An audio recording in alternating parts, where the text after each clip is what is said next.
Бойко Борисов откри учебната година в 78-о средно общообразователно училище Христо Смирненски в Банкя, където самият той е учил до 11-ти клас. На всички ученици той подари история славянобългарска.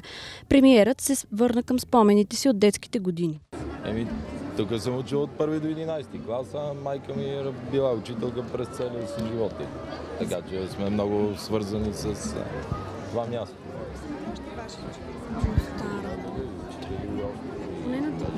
Другарката Григорова видях сега. Казаха другарки. От младите учителки са ученички, които са тук сега.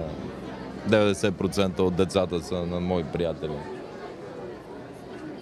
Така че ми е много приятно. Като спомен от първи клас. По-носите си себе си от първи клас.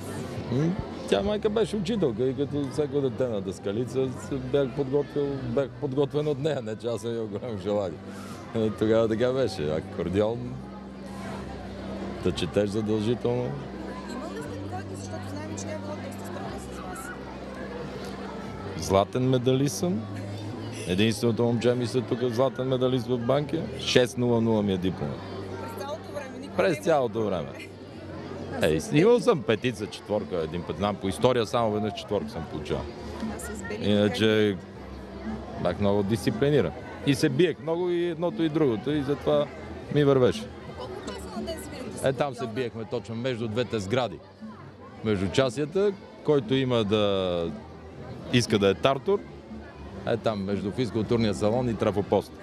А по колко часа на ден свирите с акордеона? Знаем, че и това е било доста дълъг процес. По-малко от 3 не съм свирил. А свирите ли сега добре? Да. Бях солист на акордеонния оркестър тук на Банкя. Даже има снимки на духовата музика с кларинета водил.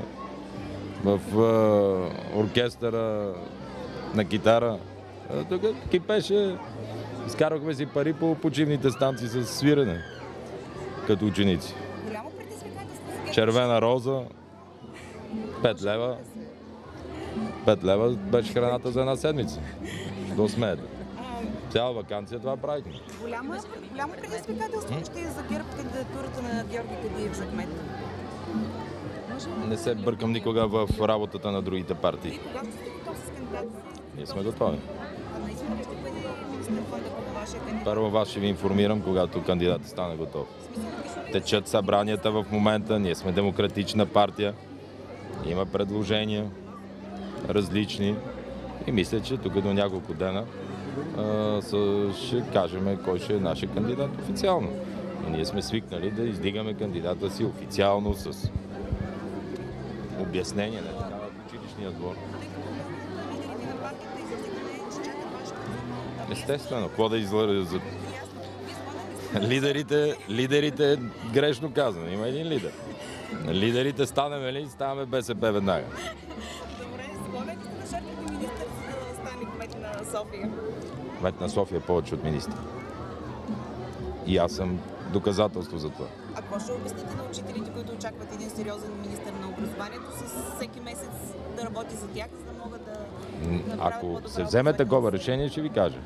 Мисля, че ще имаме също добър кандидат. Какво пожелавате на учителите и децата, които не стрелят? Това, което им пожелах е да са живи и здрави и много сериозно внимание да обърнем всички ние, които сме на пътя да ги пазиме децата, защото десетки деца загиват, биват удряни и просто днешния ден, тази еуфория, на първи учебен ден, да обърнем внимание и с запалените светлини на автомобилите и с така напомнянето от страна на медиите и от кампании, които знаете и в Столична община водехме за превенция. Просто трябва да пазиме децата, това е най-важно.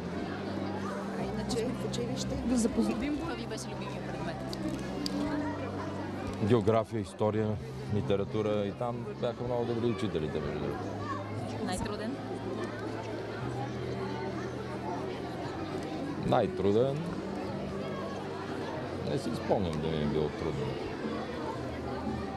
Френски. Господин Борисов, запознат ли сте коя е групировката Отборът? Вчера бившия шеф на митниците Емил Димитров говори за нея. Ваня Танов потвърди. Не коментирам такива неща. В смисъл, вас не ви интересува, че се е появила нова групировка и няма да искате някаква специална проверка? От кога се е проверила? Появила. Кога се е появила? Последните години даже се твърди, че по времето, по което години. вие сте бил главен секретар. Не. Имат разработка, която ще излезе, но аз съм им казал, когато арестуват или ето както вчера 96 кг хероин, каните и показвате какво сте задържали. Такива тичаници по медиите да се обяснява какво има, какво няма, не го приемам.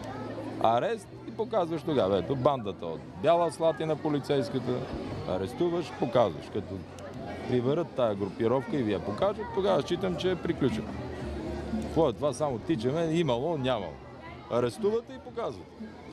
Тъй като се твърди, че има политически чадър, евентуално... Аз знам, че сега няма никакъв и всички мерки, които въвеждаме, попитайте си специалистите в медията, в която работите, ще ви кажат, че са изключителен удар срещу контрабандата на горива, на зеленчуци, на текстил, на цигари и на алкохол. И се обзалагам с вас, че ще ви кажа това. Всички мерки и всичко това, което правим. И отбора ще колегиално, бъде да. Един бас. Добре. Питате вашите експерти и ми казват. И вие вашите, вашите. Не, аз знам какво правят. Затова вие ги питайте и после ми се обадите да кажете дали съм бил прав. С и промените, които сега влизат в закон. Това е също важно. Друго? Господин Борисов, от името на учителите, с които сте учили заедно, съм щастлива. И са ученици, и на детска градина сме ходили заедно. Ела да го видим. На майка ви.